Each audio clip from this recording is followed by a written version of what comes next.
नीयत सच्ची हो तो पूरी कायनात आपके हक में खड़ी हो जाती है। ਮਾਨ ਸਰਕਾਰ ਨੇ ਨਹਿਰੀ ਪਾਣੀ ਦੀ ਸਮੱਸਿਆ ਨੂੰ ਨਜਿੱਠਣ ਵਾਸਤੇ ਬਹੁਤ ਵਧੀਆ ਕੰਮ ਕੀਤੇ ਆ।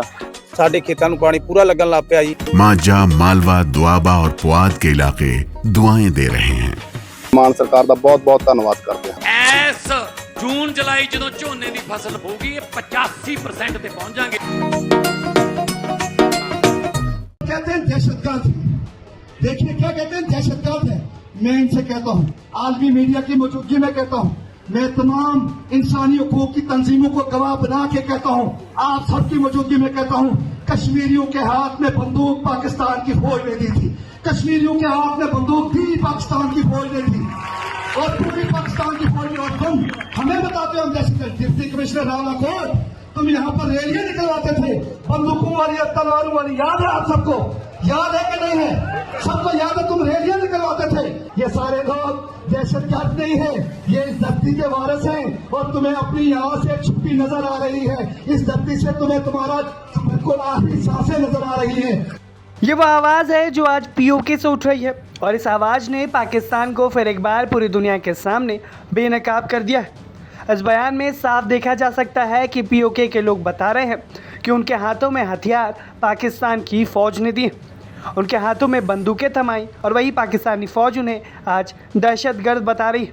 और अब पीओके के लोगों ने अल्टीमेटम दे दिया है पाकिस्तानी फ़ौज और सरकार को कि अगर उनकी मांगें नहीं पूरी की जाती हैं तो इसका अंजाम अच्छा नहीं होगा।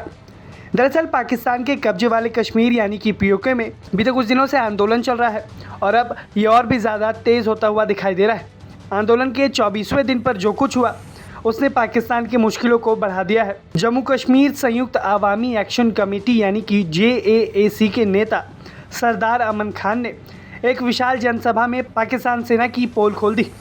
उन्होंने बताया कि रावलकोट ईदगाह मैदान में करीब 80,000 लोग जमा थे और उस पूरी सभा के सामने अमन खान ने बताया कि पाकिस्तानी सरकार ने कैसे वहाँ के लोगों को हथियार दिए, कैसे वहाँ पर आतंकियों को पनाह दी और अब वही सरकार और फौज वहाँ के लोगों को ही आतंकवादी बता रही है। आपको देखिए कि पीओके से आ रही इन आवाज़ों में क्या मांग उठाई जा रही है। कहते हैं दहशतगर्द, देखिए क्या कहते हैं दहशतगर्द है। मैं इनसे कहता हूँ, आलमी मीडिया की मौजूदगी में कहता हूँ, मैं तमाम इंसानी हकूक की तंजीमों को गवाह बना के कहता हूँ, आप सबकी मौजूदगी में कहता हूँ, कश्मीरियों के हाथ में बंदूक पाकिस्तान की फौज ने दी थी। कश्मीरियों के हाथ में बंदूक थी पाकिस्तान की फौज ने दी और पूरी पाकिस्तान की फौज ने। और तुम हमें बताते हो दहशतगर्द। डिप्टी कमिश्नर रावला को तुम यहाँ पर रैलियां निकलवाते थे बंदूकों वाली, तलवारों वाली, याद है आप सबको? याद है कि नहीं है?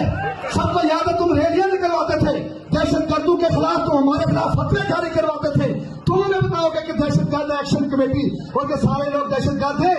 ये सारे लोग दहशतगर्द नहीं है, ये इस धरती के वारिस हैं और तुम्हें अपनी यहाँ से छुट्टी नजर आ रही है। इस धरती से तुम्हें तुम्हारा बिल्कुल आखिरी सांसें नजर आ रही है। और हम इनसे कहना चाहते हैं कि इस कोई भी जंग हो, उस जंग का आखिरी हाल क्या है? टेबल है। उस हाल का हाल क्या है? मुज़ाकरात है। बैठ के उसूलों की बुनियाद पे, बामी उसूलों की बुनियाद पे, इज्जत की बुनियाद पर, जो जिसका हक है उसकी बुनियाद पर कश्मीरियों से मुज़ाकरात के दरवाजों के साथ खोल के बैठो और बैठ के बात करो। अगर नहीं तो फिर हम इंशाअल्लाह ताला रावलकोट के ईदगाह ग्राउंड में हम जम गए हैं अल्हम्दुलिल्लाह जम गए हैं और मजीद इंशाअल्लाह ताला जमेंगे। और जहां तक रही बात आगे बढ़ने की, जहां तक रही बात आगे जाने की, कोई नहीं रोक सकता, कोई नहीं रोक सकता हमें इंशाअल्लाह ताला, कोई नहीं रोक सकता। लेकिन आगे बढ़ेंगे, अगर आगे बढ़ना पड़ा आगे बढ़ेंगे।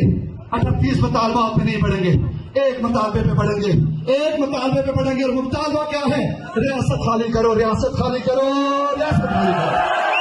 एक मुतालबा। इस बयान के पूरे होते ही पूरी सभा ने तालियों की गड़गड़ाहट से इसका स्वागत किया। करीब 80,000 लोग की मौजूदगी में दिया गया ये बयान न सिर्फ आंदोलन का मूड बता रहा है बल्कि पीओके का गुस्सा भी दिखा रहा है। सरदार अमन खान ने सीधे सीधे पाकिस्तान की सेना पर सवाल दागे और बताया कि आप ही ने हमें हथियार दिए और अब आप ही हमें आतंकवादी कह रहे हो। अपने भाषण के दौरान अमन खान ने एक और गंभीर जो आरोप लगाया और वो ये कि 5 फरवरी 2025 को रावलकोट में आतंकी संगठन जैश-ए-मोहम्मद के कार्यक्रम को स्थानीय प्रशासन ने न केवल अनुमति दी थी बल्कि उन्हें सुरक्षा भी उपलब्ध कराई थी। यानी कि पाकिस्तान आतंकियों को न सिर्फ पालता है बल्कि उन्हें प्रोटेक्शन भी देता है, और ये पोल पीओके के लोग आज खोल रहे हैं। जेएसीसी के मुताबिक उस दौरान जैश ए मोहम्मद के हथियारबंद सदस्य AK-47 राइफल और तलवारें लेकर खुलेआम शहर में मार्च कर रहे थे, लेकिन प्रशासन उन्हें रोकने की कोशिश नहीं कर रहा। आंदोलन के नेताओं का आरोप है कि पाकिस्तान का प्रशासन और आतंकी संगठन लंबे समय से एक दूसरे के साथ मिलकर काम कर रहे हैं। हालांकि इस रैली का जो सबसे बड़ा संदेश निकला वो ये कि जाग के नेतृत्व ने पाकिस्तानी सरकार और फौज को चेतावनी दी है कि अगर बातचीत के जरिए उनकी मांगों को, जो कि 38 मांगे हैं, उन्हें जल्द स्वीकार नहीं किया गया तो हज़ारों लोग मुजफ्फराबाद की ओर मार्च करेंगे। और ये भी कहा गया कि अगर मार्च शुरू हो जाता है तो आंदोलन का उद्देश्य केवल 28 मांगों तक सीमित नहीं रहेगा। हो सकता है पीओके अपनी आज़ादी की लड़ाई लड़े। पीओके में पिछले कुछ दिनों से महंगाई, बिजली, टैक्स और प्रशासनिक नीतियों को लेकर विरोध प्रदर्शन जारी है। इस प्रदर्शन को रोकने के लिए पाकिस्तानी सरकार और फौज ने प्रदर्शनकारियों पर गोलियां तक चलाई, लेकिन ये विरोध प्रदर्शन रुकने का नाम नहीं ले रहा और ये लगातार बड़ा होता हुआ दिखाई दे रहा है, जो कि पाकिस्तानी प्रशासन के लिए सरदर्द बनता जा रहा है। अब देखना यह होगा कि पीओके के लोगों ने जो पाकिस्तान की पोल खोली है, इसके बाद इस पूरे मामले में क्या कुछ होता है। आप अपनी राय हमें कमेंट सेक्शन में ज़रूर बताएं। ब्यूरो रिपोर्ट, भारत तक।